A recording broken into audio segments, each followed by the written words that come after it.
we're live. Welcome everybody to another exciting episode of the Real Talk. Today's episode is actually is really fascinating for me.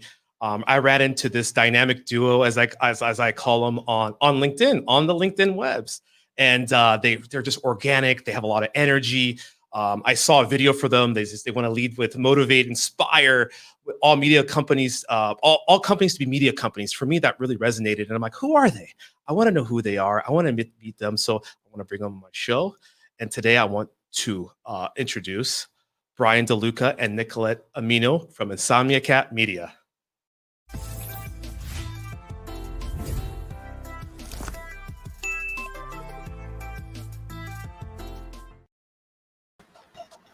Hey guys. Welcome. Hey Rob, how are you?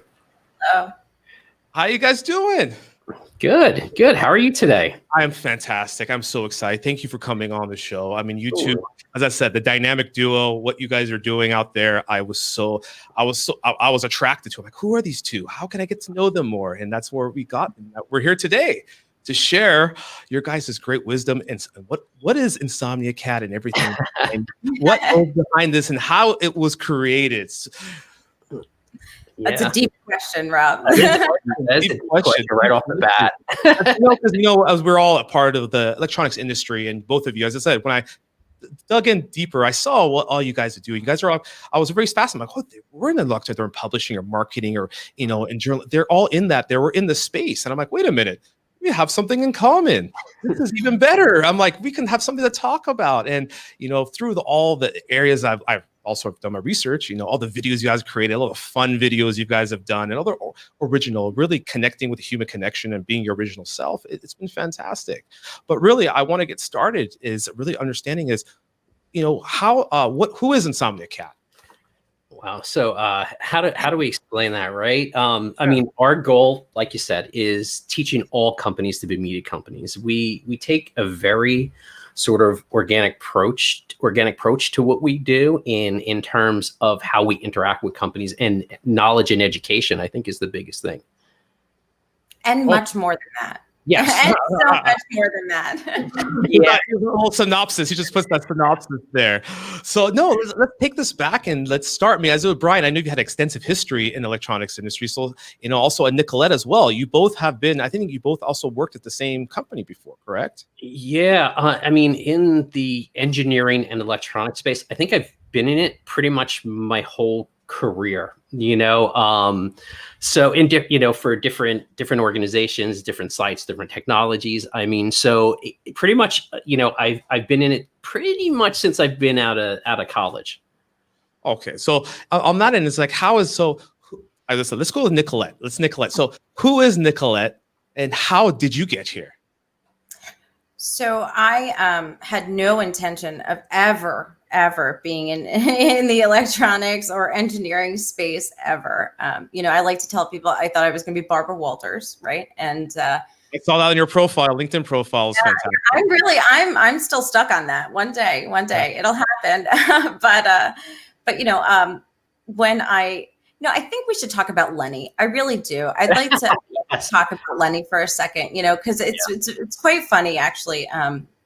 Lenny was the copy editor over at Hearst Electronic Products, and he happened to be related through in-laws, through whoever, to me. And I met him for the first time, and he said, I was not working there at the time, and I was looking for a job. And he said to me, I work at this magazine. And he takes out the magazine from his briefcase. And I said, that's the most boring thing I've ever seen in my life, Len. And that was my first encounter with her electronic products. And 6 months later, he gave me a call. He said, do me a favor, please send me your resume. And I went to go interview over at EP, and I really believed it was the most boring thing ever, but it's not. So that started my journey in the electronic space, and I love Lenny very much, and I miss him dearly. Yeah, Lenny was great. Like I come from a writing background, right? And I used to say in my writing, like if it's not copy edited, it's like, what's wrong with this guy, right?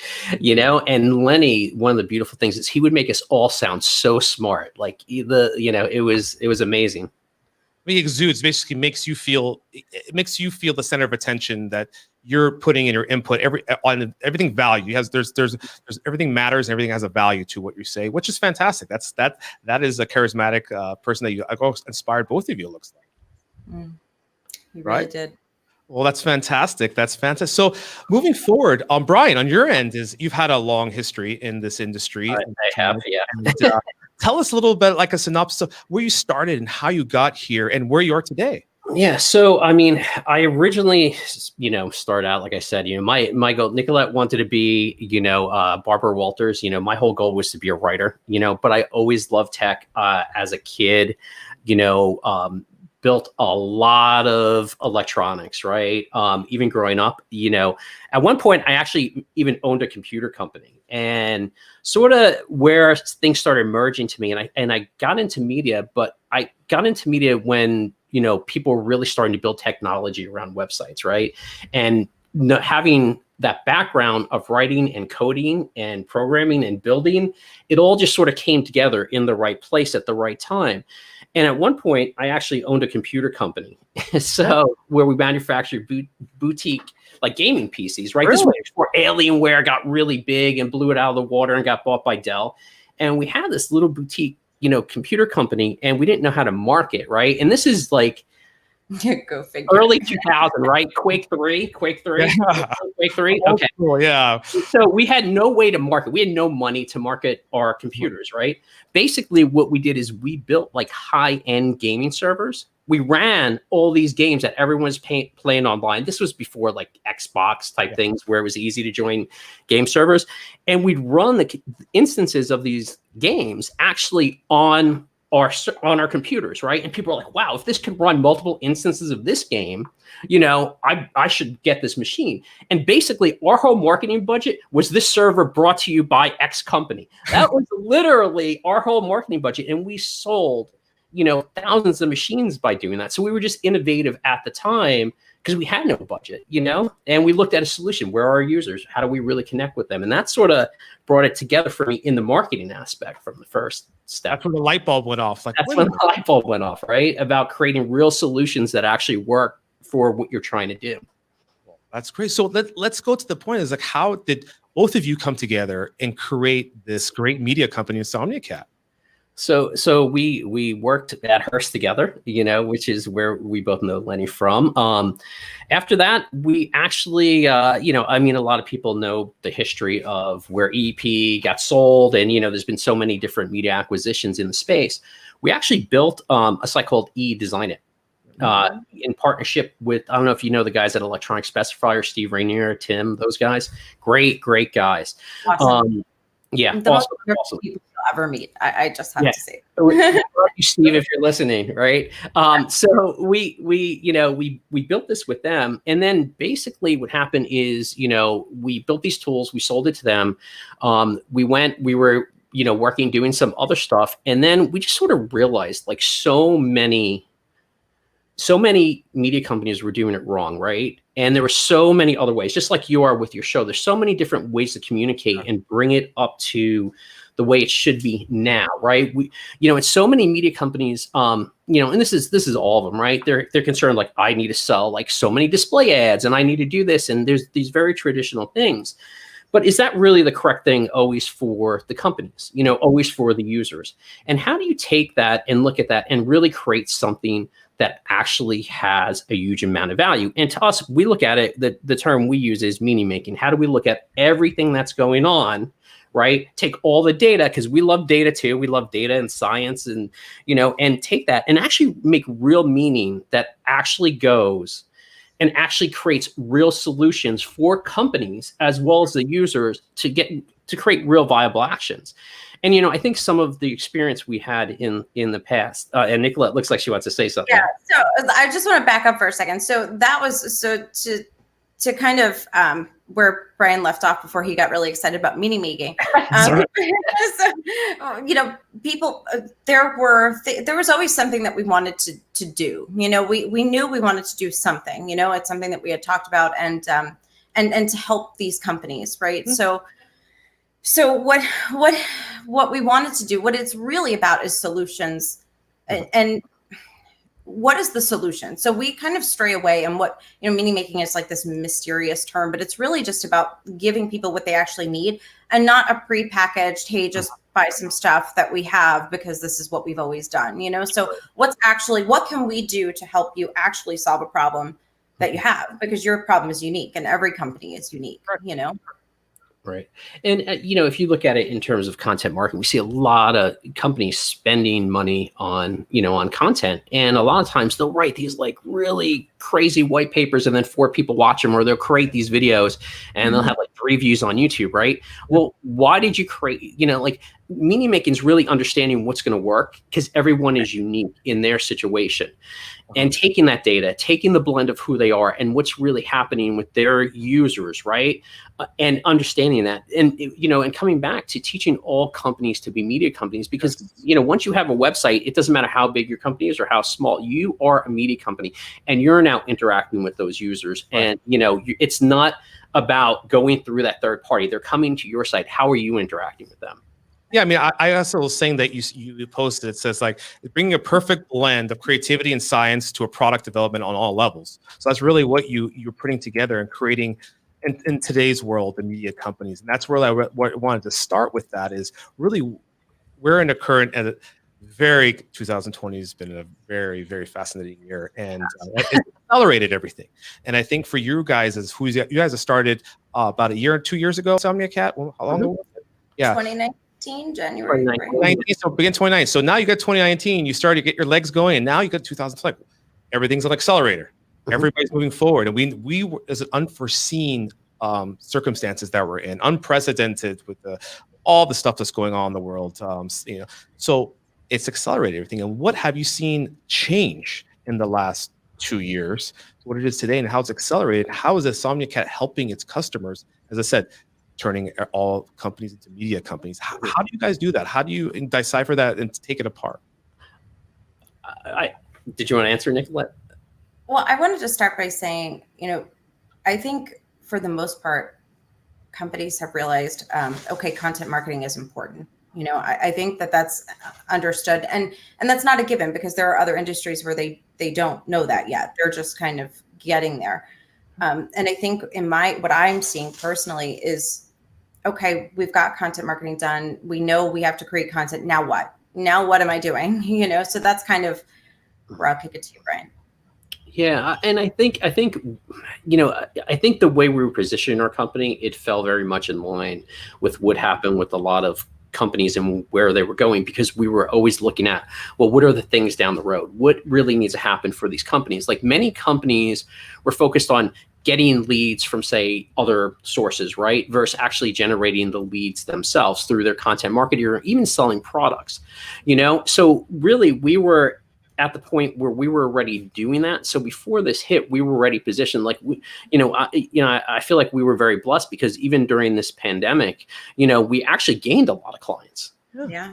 We gained a lot of clients because what we were doing, the solutions we had built were designed, for where we saw it going for all these companies. And, we like I said, I feel very blessed that we were able to gain clients and actually provide solutions for them that really worked in that aspect. And that's across the board on all different levels of types of content and types of solution. And it doesn't mean that the solution is just content. It doesn't mean the solution is just video. It doesn't mean, it just really depends on their unique situation and what their goals are. Right. So, and I will say that with the virtual environment, though, there is, because we are, like Bryan said, already doing video and working on live chats and live interaction, we were already doing that. So now everybody's kind of like, oh, I can't go to a trade show. What am I going to do? We're already there, So we are fortunate in that sense. And I think one of the other places, where we have a lot of experience where that fell into play, as a lot of companies are understanding they are media companies, right? Yeah. That whole theory of teaching them how to be media companies, what's happened is they've come to us to help their staffs. because they're focusing on their own content, and we're working with their content teams to actually get them to where they need to be and understanding it the way they need to, as well as even doing a lot of trainings, on social, like LinkedIn trainings and things like that, where we've actually worked with a lot of companies, and even influencers have come to us. Some of our clients are big influencers that have come to us and say, well, how do I create a media property now on top of my influence? So you have it coming in both directions, because what's happening is those pieces are converging together in today's sort of media demographic, right? You have those influencers and you have those media properties, and how does all that work in conjunction, and how are your employees or your company seen as the expert and the influencer? And then, don't even get started. We go into super fans and things like that and all craziness, but yeah. Well, overall, you just hit the nail on the head right there. Is like you have the corporate side does it, and then you have personal brand. And I was going to ask that question: how does the corporate brand lead into building a personal brand that goes with the company? I think that's something you guys are training with the staff and sales staff to do. Correct? Absolutely. Yeah. Yes. So those are the big mediums. I think in today's world is how we knew how to do corporate branding, but now everybody's, since as you just said, we can't travel, we can't visit, we can't do sales visits, we can't do seminars, we can't.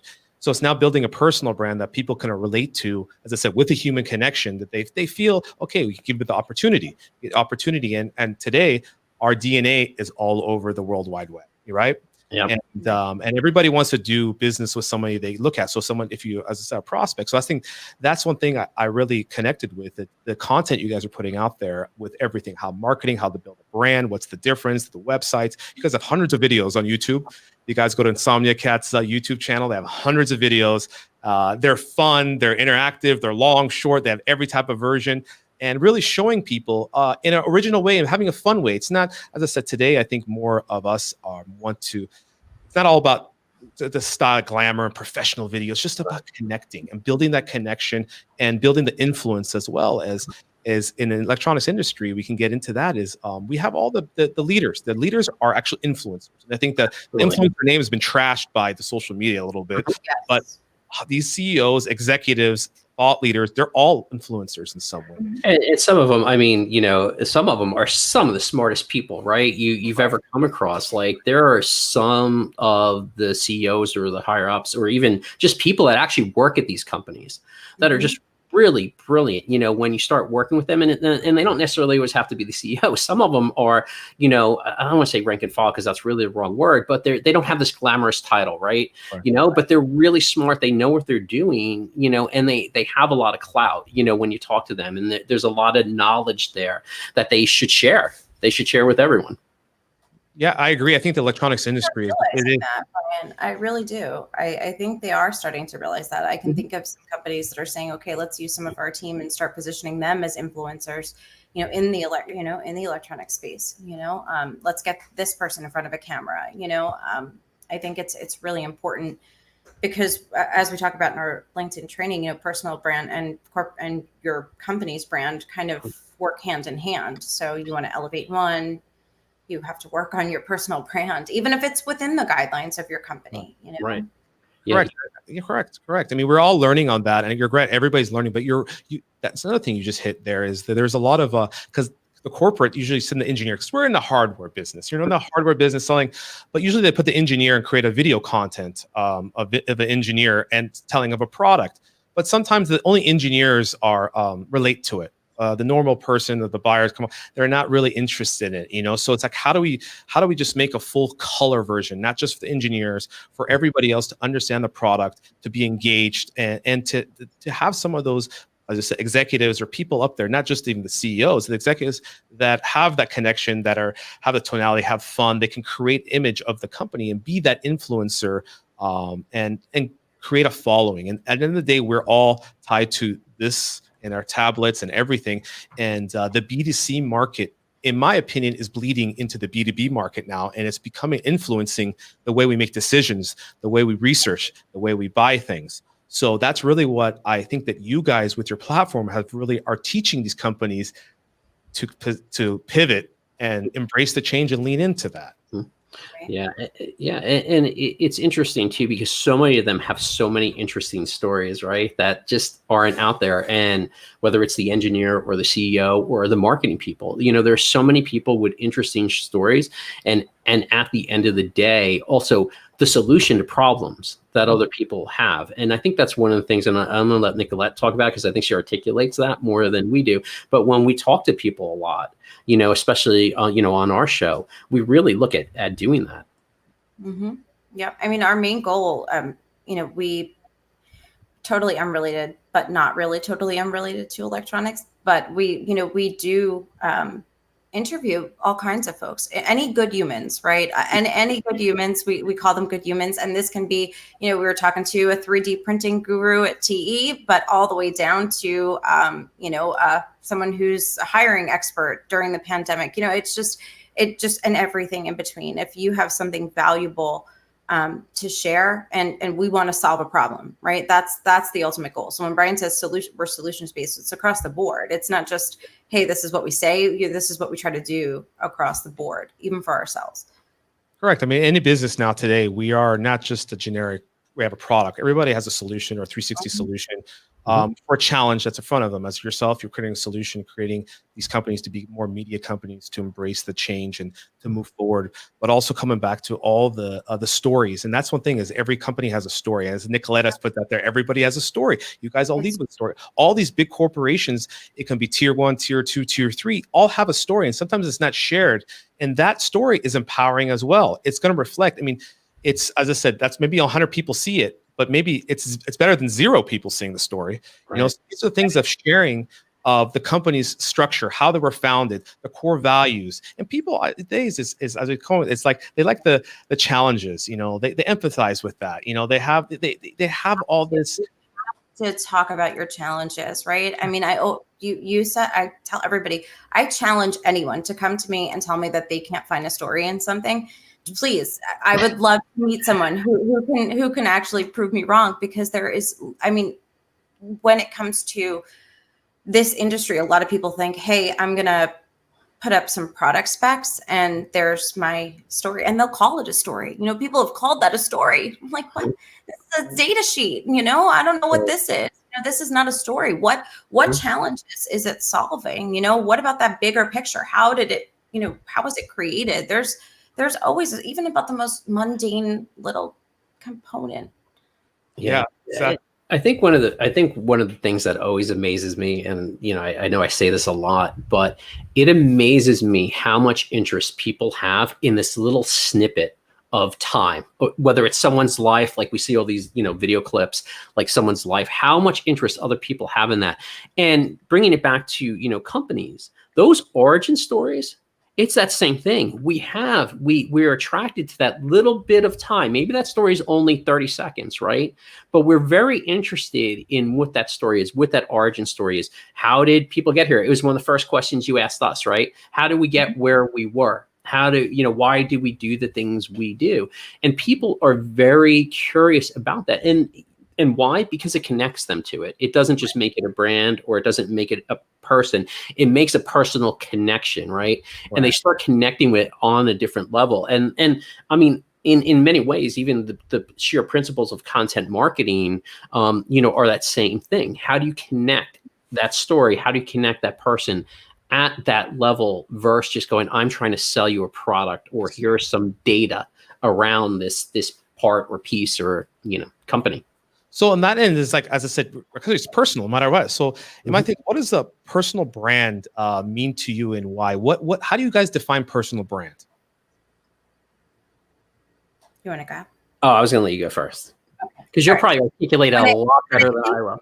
So when I think about a personal brand, it's and this is something that I learned from Bryan, right? I mean, if you remove me from a company, if I work at a company, if you remove me, I am still that professional, right? So I need to build up, although I work for a company, let's say at the time, I need to build up who I am as a professional. So I need to go ahead and get involved in what's going on in the industry. I need to position myself. I need to offer valuable information, so that if the day comes that I'm no longer with that company, I'm still seen as some sort of thought leader, so that's how I always interpret personal brand. Yeah. And I think a good way, and I say this usually when we teach about personal brand, the first thing I say is think about your LinkedIn account, right? There's tons of people watching us right now on LinkedIn. Do you use your work email, Or do you use your personal email to sign in, right? And most people are using their personal email. Why is that? Because that part of their life follows them throughout their life. It's not that snippet of time or those 5 years or 2 years where you work at that company. It is you. So your personal brand is you. You do you. You know what I mean? Like that's the reality. You should sort of run it how you see fit, right? And you should build that brand for you, right? I can be a little silly. Do you know what I mean? In my personal brand, I sort of like that. It's how I am as a human being. I'm a little bit goofy. I like to laugh. I like to enjoy myself. And that's part of my brand, right? And so it's always you doing the things that are you, sharing your knowledge and your expertise, because that in your style, right? Because no one else is you, as we all learn when you're a kid. The special thing about you is you, right? Because no one else is like your, I don't know what the Dr. Seuss saying is, but you get my point. Like, you're unique, and your unique spin on things is what's going to attract other people to you and to your brand and want to follow you or listen to you or listen to your story. And don't get me wrong, you need to do the work and be an expert in whatever area you want to be an expert in, right? But not really. You don't really. Okay, so okay, true. I see where you're going. I see where you're going. Okay, so the first fact is going to be, but I work for X company and I have to do what they, how do I build my personal brand if I'm connected to a company? So obviously do everything within your corporate guidelines. However, you don't really need to be, I don't want to say you don't need to be smart, but you really don't. You don't need to be that smart to position yourself as a ththought leader, because you can start relying on the other. We're not even that. No, I'm kidding. We're kind of smart. So, but what you do is you leverage the influence of the other thought leaders, their knowledge, and you start sharing that. So now you're not getting controversial, right? I work for the company. I can't, step outside certain lines. Maybe you can't be as crazy as Bryan, but what you can do is start talking about the key issues that affect your company's target audience, right? You can start talking about the thought leaders in the industry that are not in the industry. They're kind of in the industry, but not competitors or anything like that, right? So you're talking, I don't know, Steve Jobs or whoever, and you start talking about the real thought leaders and sharing your personal take on them, right? And even if you just shared other people's stuff, you start to become that source of information, so people know, oh, this guy always shares a lot of good trending things, and he's got, And I think the point there is there's stuff that you share from your company perspective to be known in your company. Like, say, for instance, because, if you're a salesperson, right?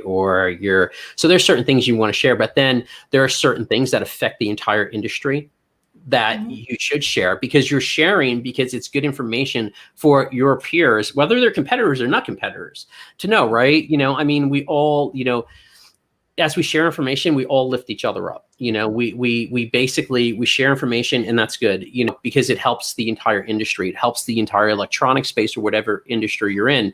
So sharing that information, and your knowledge, it's important to other factors. Now, I'm not saying don't share, IP or things like that are important to your company. That's not what I'm talking about.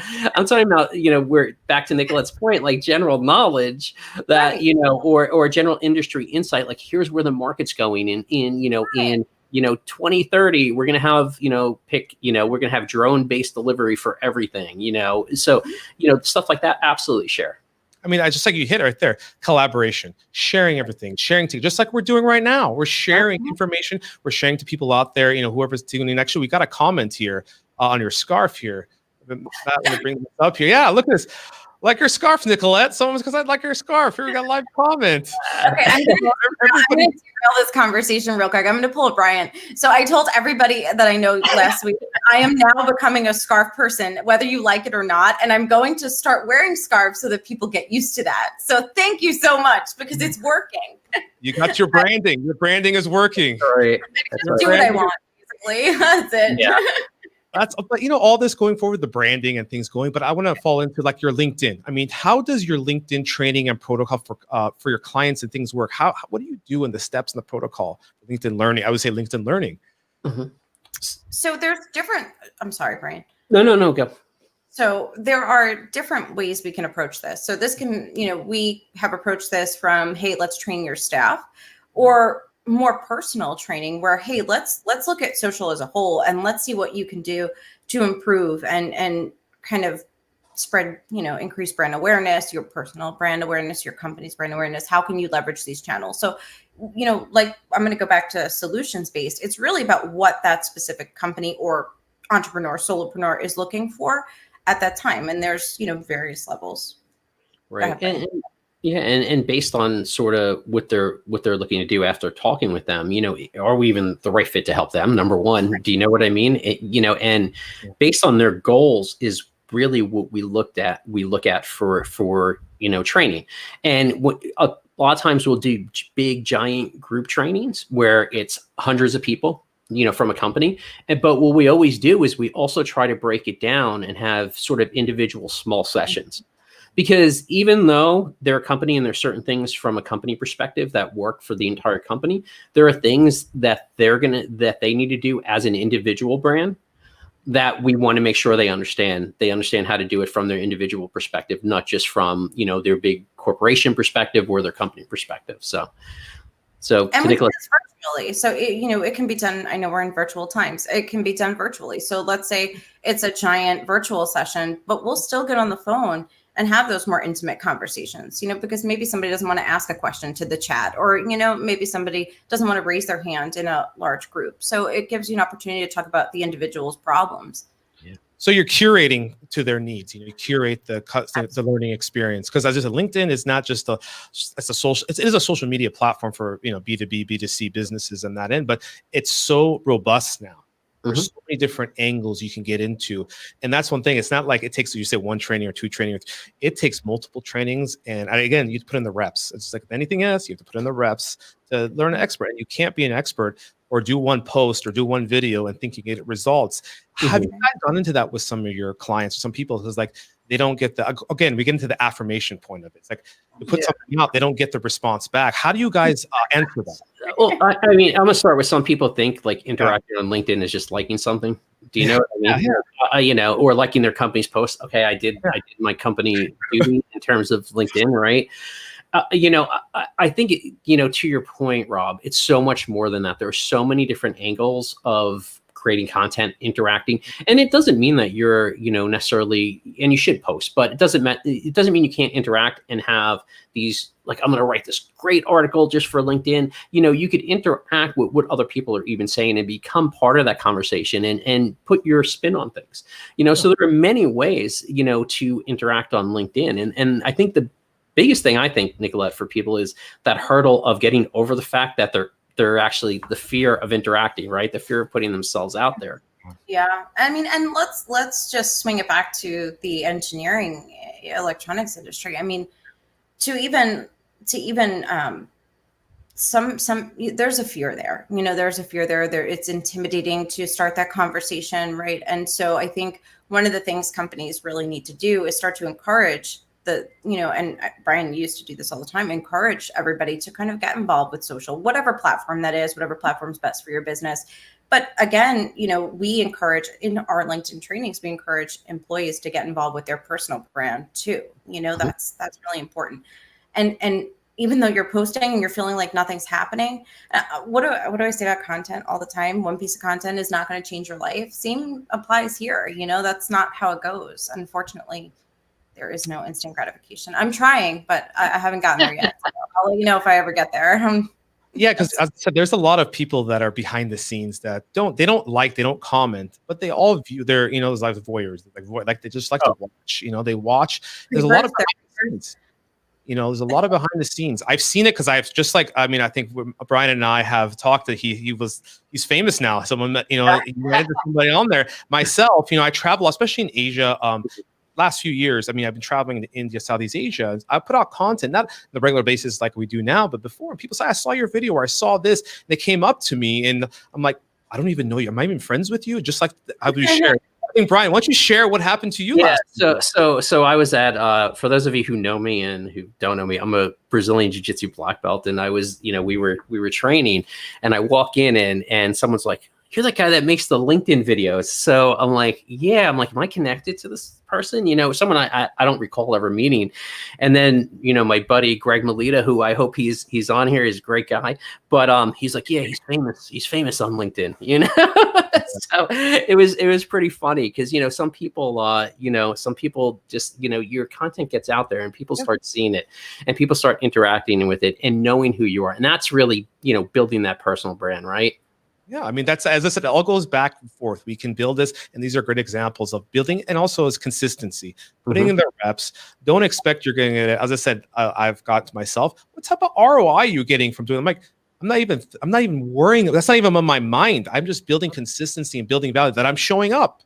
I'm showing up, sharing information, collaborating. I am showing up. Maybe in the future things will come, but at the end of the day, it's like we're all collaborating, we're working, and we're showing up in person, online, because we can't do it. We can't do it. I mean, as I said, in person at trade shows or customer visits anymore like we used to.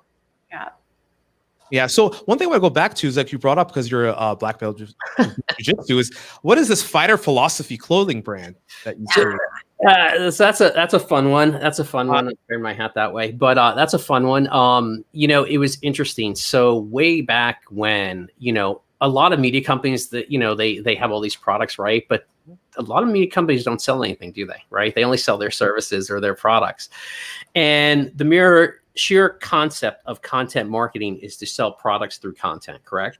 Right. I don't understand. If you've never sold anything, it's really hard to understand how to sell anything, right? With that e-commerce part of it is that many manufacturers in the electronic space, distributors go through, you know? So if you can't understand it firsthand, it's hard, you know, it's hard. So basically the concept was, well, let's create something. And just being in jiu-jitsu, I was like, well, let's create a brand and, you know, some rash guards and this and that. And, you know, for that specific group, and really understand what it means at a very deep level to use those tactics to sell things.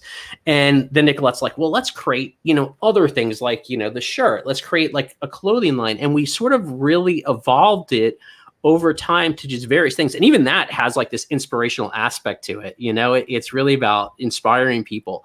But it was really only, guys, good humans only. Good humans only, right? And it was really a giant experiment in content marketing that sort of took off.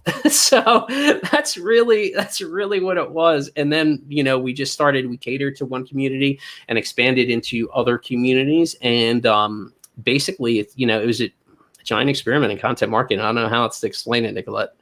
You know, with a purpose, with a real purpose to really inspire people. Messaging. You had a messaging out there, right? That's the messaging behind it. Absolutely. And the goal was to share inspiration, you know, with people, you know, and positive messages. And see, we create content, right? I mean, I'm going to go back to, you were working on this long before I got here, creating content in order to sell. And I think we've proven that is effective. Right? Right. But a clothing brand, right? Of all things neither one of us really had any experience in, you know? Well, as you say, a lot of people out there, even the celebrities, athletes, they all of a sudden get into the clothing business, or they get into a makeup or something and apparel, and because they're known brand, people they like the person, they like the human, so they associate themselves. You know what? I want to use their product because they use this, and I support them. And that's really where, you know, I think that's really how that builds. And it doesn't matter what scale you're at, you're scaling like that. You know, people like it to be a good human. People like the messaging. People like the, you know, the fighter philosophy, and they start, hey, I want to support it. And then it starts building momentum and going out there. Yeah. I think it's like, as I said, it's branding, personal brand with a corporate, you have a corporate brand with a personal brand. And really, we just hit the nail in a little circle right there. That's it. That's really what it is for content branding. That's really what we're doing. Yeah. I have a feeling, Rob, we're going to be manufacturing scarves soon. I'm thinking about it. Yeah. Bryan comes up with the craziest ideas, and then he's like, all right, Nicolette, go ahead, we're going to do this. I'm like, okay. Yeah. Well, here's the thing. They are crazy. But I think it's always like with this purpose of learning something, right? Like, what are we actually going to learn out of this experience? Like, what are we going to take away? And then be able to share that information. Like, I think everything we've learned, or everything I've learned throughout my life, you know, I feel like I've shared with other people, because I feel like that's the purpose, right? So they could build on it. It's not about just me going, do it this way, right? It's about going, hey, let's try this, because everyone you meet, you know, could give you valuable input to what you're doing. Everyone has knowledge that is valuable, and everyone has something to share, you know, and I think that's the biggest thing. Like, if you're open to that, you're going to get a lot of input. You're going to get other insight. Like, you know, Nicolette said, like, Bryan's like, hey, let's do this, you know, but here's the thing. I may have this really crazy idea, and Nicolette would be like, okay, but if we do X, Y, and Z, like, that will make it work, or that will make it better. And yeah, you know, always add to it. It's how great things get built. You know, it's how great things get built. And sometimes I'm like, yeah, no. Yeah. There are times.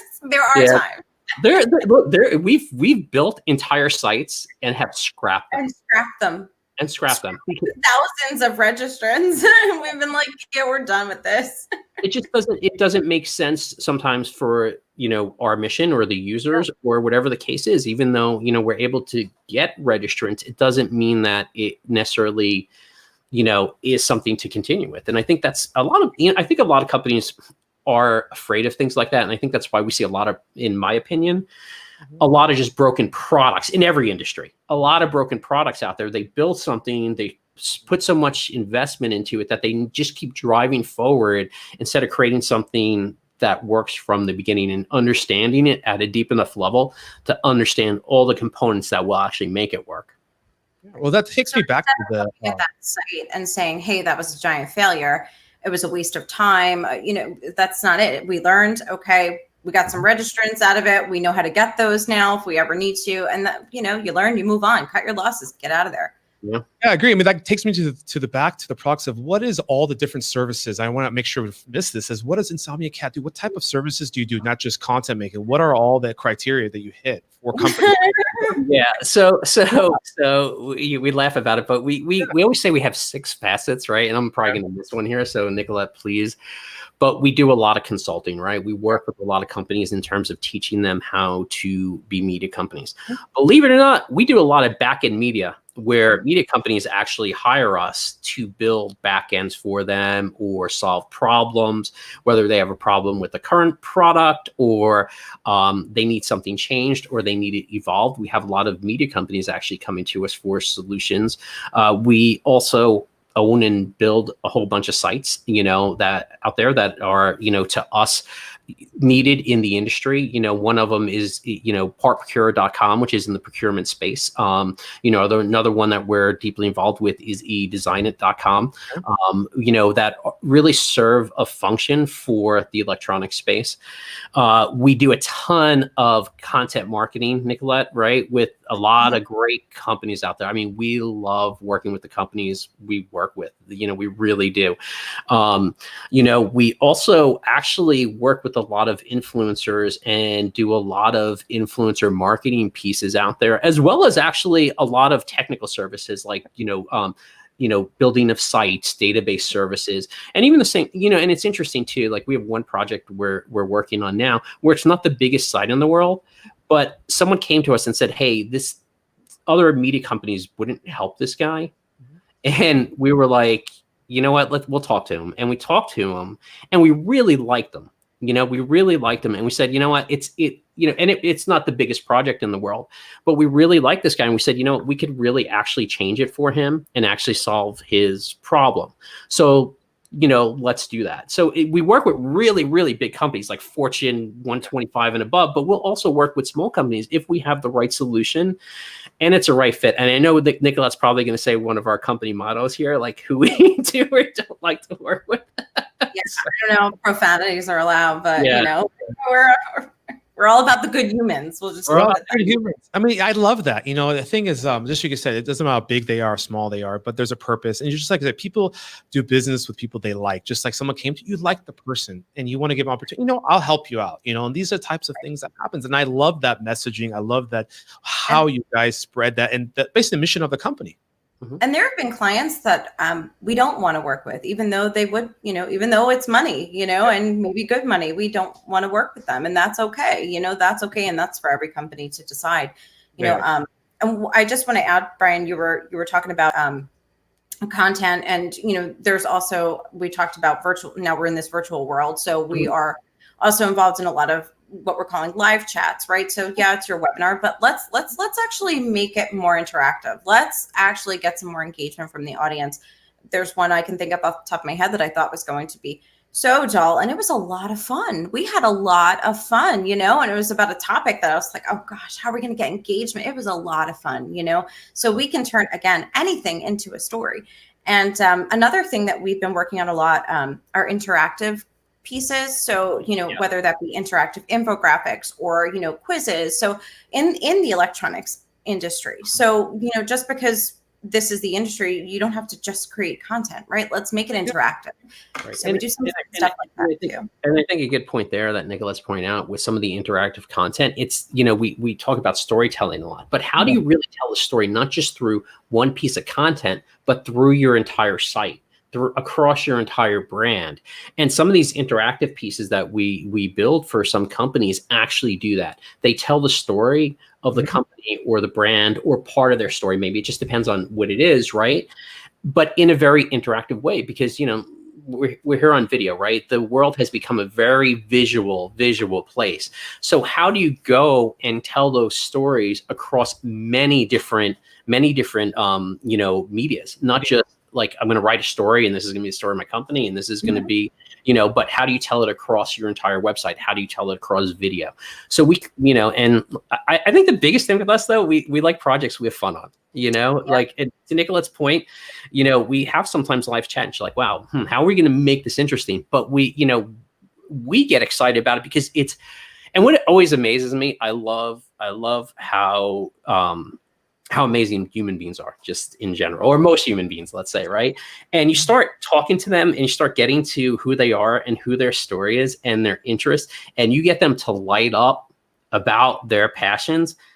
I always say excitement breeds excitement, right? If someone gets excited about something, everyone's going to get excited about it. And I think that's one of the most important things, where if you get excited about what they're doing, they get excited, and then the users get excited and they want to interact. They want to interact with that person, or there was one person where almost every question was geared towards that one person on the panel, because they were very excited about what they did and they had a whole bunch of knowledge, and people feed off that. They want to connect with that. The energy, they bring the energy to the room, and everybody wants to connect with that message. And that's how the messaging goes across, is bring the tonality, the energy, the excitement. And everybody wants to go, just like there's a big line for something. Why is everybody in line? What's going on?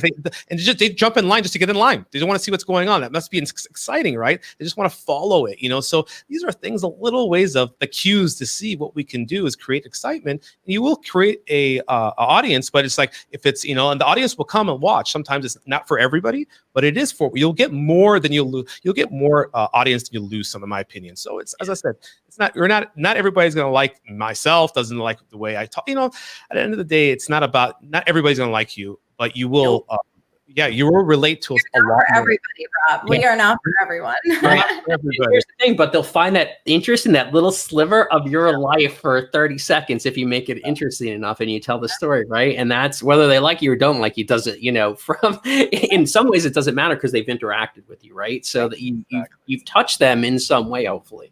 Exactly. So wrapping this up a little bit, I got the question for you guys. I want to say is what do you see for Insomnicat Media and also the electronics industry for the future, for end of the year to 2000? What is your guys' what's your predictions and things that you're seeing, what you're involved in, and what you see for the next 2 to 3 years ahead with the media side? I think from the, sorry, Nicolette. No, go ahead. I think from the media side, you're going to see a lot of different technologies come into play. You're going to see a lot more interactivity. You're going to see, and you see this already, but you're going to see a lot more companies really understanding how to be media companies, really focused on aggregating their audience, telling their stories, and not so much dependent on other means of it being told for them, but actually being able to do that with their staff, and even their fans, right? Because every company has, these fans or people that are interested in their product line. So I think you're going to see a lot more of that over the next year. And probably more emphasis on the virtual world, of course, given the times that, folks who maybe never did any webinars might start too, and folks who were always doing webinars might find the next new thing. And if you want to find the next new thing, we're happy to help and plug ourselves for a second. But what I'd really like to see is a lot more of that personal branding in the industry. That's what I would like to see. Yeah, I mean, I see the same thing, because that's one thing. Is I know your guys' energy you have, both of your energy, putting on a webinar, you guys hosting a webinar will be fun and exciting. That, as we've experienced, there's a lot of monotone. I've listened to a lot. It's the excitement's not there. Also, there's no video. It's usually just a presentation, someone talking over it, things like this. So I think in Evolved, as you said, you guys are bringing excitement. There's not so many people. Our industry in general, electronics industry, is a blue ocean for the content. And I think we're just in the beginning infancy stage of things transitioning. And that's why I was so attracted to Insomnicat and your guys' media. It's like, wow, they're actually in here. They were one of the first to actually start this. And I was engaged, and I'm like, wow, I'm learning as well. These guys are got their stuff. And it's good because you have the experience. You had that experience you could bring into the relationships. And I'm really looking to the future of Insomnicat and how really you could take it to the next level. And hopefully we can do some more of these live events with you guys. What's going on in the industry? What's going on? What's the changes are happening? Because as I said, from March of 2020 to now August, everything has changed. Mm-hmm. So I don't know what's going to happen when we hit December and January 2021. Celebrate like that. We don't know. There's a lot. Isn't as bad. Yeah. I keep telling people, why are you hoping for 2021? You don't know. Maybe it's worse than this year. Don't get too excited. I tell everybody, just live for the future, evolve, invest, make change. Don't wait for things to go backwards. They're not. We got them forward. And that's why, as I probably tell your clients too, just don't wait. We need to move forward and pivot and embrace and learn the new habits and put the reps in it and get educated, between all the information out there. Yeah. And it's interesting too, because, I'm a true believer in the prep work, right? And so many of the things we did were geared because we could see, forget about the things that happened in 2020, right? Mm-hmm. You could see where it was going. 2020 just pushed it there real quick. It gave it that kick, and got it there real quick. So, like I said, I feel like we were blessed because we had the foresight to go, okay, this is where things are really going. And these are the things that companies are going to need to do. And we were ready there, when it happened. And, and as we go forward, we're going to build, bigger, better and badder stuff, so. Well, awesome, guys. Well, thank you so much for being on here. It's been great discussing this with you. It's great content, great information. Again, if you guys don't know, Insomnicat Media, they are the company electronics industry. They act not just do electronics. You guys do a lot of other. What other diversities do you guys go into? You guys everything. We work in a lot of different industries. We like the tech spaces though, like engineering, but we touch a lot of different industries. Once again, guys, well, thank you very much. As I'm messaging this, everybody out there, remember, be smart, be thoughtful, be generous, and I'll see you guys again soon. Thank you very much. And man, be a good human. And be a good human. There it is. All right, guys. Thank you very much. Thank you. We appreciate it. And